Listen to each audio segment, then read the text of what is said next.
Hi எல்லாருக்கும் வணக்கம். So இன்னைக்கு நம்ம பார்க்க போகிறது வந்து உடைச்சி ஊற்றுன முட்டை குழம்பு பார்க்க போகிறோம். அதுக்கு என்ன தேவைன்னு நான் வந்து சொல்கிறேன், வாங்க பார்க்கலாம்.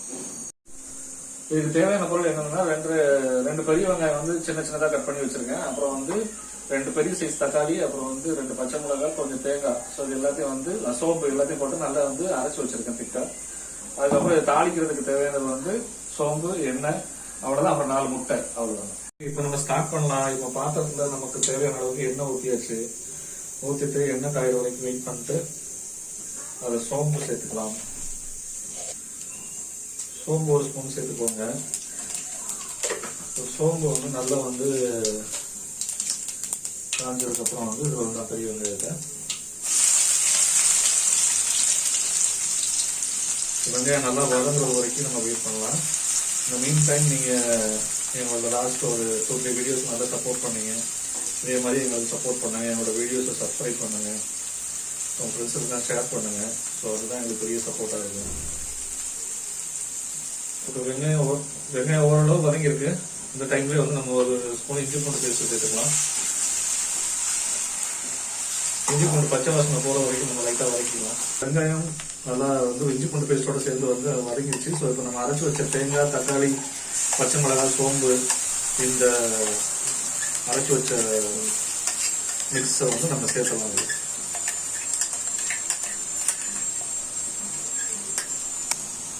ஸோ இந்த மசாலா நல்லா வெங்காயத்தோட சேர்த்து மிக்ஸ் பண்ணி விட்டுருங்க. ஸோ இது வந்து ஆக்சுவலாக குயிக்காக செய்யக்கூடிய ரெசிபி. நான் எல்லாத்தையும் மேக்ஸிமம் நம்ம அரைச்சிட்டோம். இதுக்கப்புறம் இதில் வந்து நம்ம தேவையான மசாலா போட போகிறோம். மசாலா வந்து ஒன்லி ஒரு ஸ்பூன் கரம் மசாலா, கொஞ்சமாக வந்து மிளகாத்தூள். ஏன்னா வந்து நான் ஆல்ரெடி 2 மிளகாய் சேர்த்துருக்கேன், அதில் பச்சை மிளகாய். அதனால தேவையான மிளகாத்தூள் வந்து தேவையான அளவு சேர்த்துக்கோங்க. அப்புறம் உப்பு. ஸோ இப்போ இதில் வந்து நம்ம வந்து 1/2 ஸ்பூன் மஞ்சள் தூள், 1/2 ஸ்பூன் மிளகாத்தூள், அப்புறம் வந்து ஒரு 2 ஸ்பூன் கரம் மசாலா சேர்த்துருக்கேன். இது நல்லா மிக்ஸ் ஆனதுக்கப்புறம் நம்ம வந்து இதில் நம்ம ஏற்கனவே அரைச்சி வச்சிருந்தோம்ல, அந்த இது மிக்ஸ் பண்ணி கொஞ்சம் தண்ணி சேர்த்து இதில் ஊற்றிக்கோங்க. இது கொஞ்சம் அந்த வாசனை போனதுக்கப்புறம். ஸோ இப்போ இதில் வந்து 1 டம்ளர் அளவுக்கு நான் அந்த மிக்ஸி ஜாரில் ஆல்ரெடி நான் அந்த மசாலா அரைச்சதை வந்து அதில் சேர்த்து அப்படி மிக்ஸ் பண்ணிட்டுறேன். இன்னும் கொஞ்சம் தண்ணி தேவைப்பட்டால் நீங்கள் ஊற்றிக்கோங்க. உங்களுக்கு எவ்வளோ அளவுக்கு கிரேவி கன்சிஸ்டன்சி வேணுமோ அதை பொறுத்து நீங்கள் தண்ணி சேர்த்துக்கோங்க. ஓகே, ஸோ இப்போ இதில் தேவையான அளவு உப்பு சேர்த்துக்கிட்டு அப்புறம் வந்து கொஞ்சமாக ஒரு 1/2 ஸ்பூன் மட்டும் வந்து எண்ணெய் சேர்த்துட்டு நீங்கள் வந்து இதை ஒரு 2 மினிட்ஸ் கொதிக்க விடுங்க. கொதிச்சதுக்கப்புறம் வந்து நம்ம முட்டையை சேர்த்துக்கலாம். கொஞ்சமாக எண்ணெய். ஓகே, இது கொஞ்சம் ஒரு 2 மினிட்ஸ் வந்து இது கொதிக்கணும். இப்போ நல்லா வந்து கொதிச்சிருச்சு. ஸோ இப்போ நம்ம வந்து முட்டையை வந்து நல்லா உடச்சி அப்படி ஊற்றலாம். ஆக்சுவலாக நான் 4 முட்டை சேர்த்துக்கிறேன். ஸோ ஒரே இடத்துல ஊற்றுங்க. உங்களுக்கு ஆக்சுவலாக அது வந்து அது கிரேவியாக செட் ஆகி வரும்போது சூப்பராக இருக்கும் பார்க்குறதுக்கு.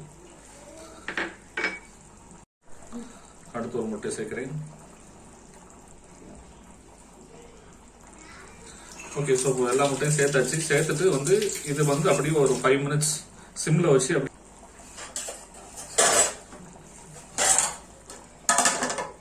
ஓகே, ஸோ இப்போ சூப்பராக குழம்பு ரெடி ஆயிடுச்சு.